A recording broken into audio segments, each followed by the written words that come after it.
I see 3D printed molds as a huge enhancement of the toolbox of prototype tooling.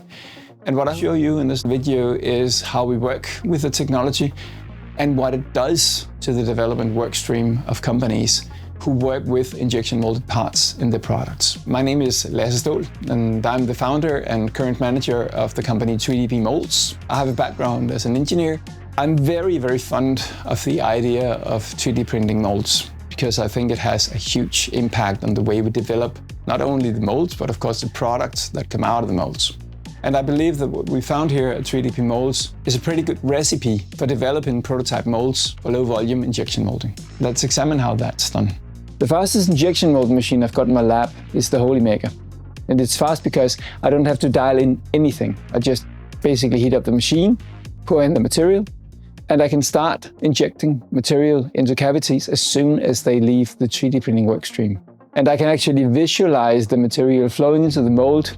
Once we have proven the design with the Holy Maker, we move to the next stage in the scale-up journey, and that's where we add a little bit more process control. I need a molding machine which goes slightly higher up in temperature. And it allows me to dial in the shot size, the shot speed, the clamp force, which I need to start upping my repeatability.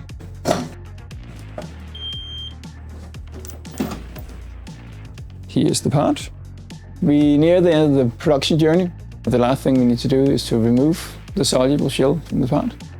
I have a couple of alternatives. I can use sodium hydroxide, but today I'm just going to be using hot water. And this is one of the parts that I really like about our soluble materials. They are so easy to get rid of.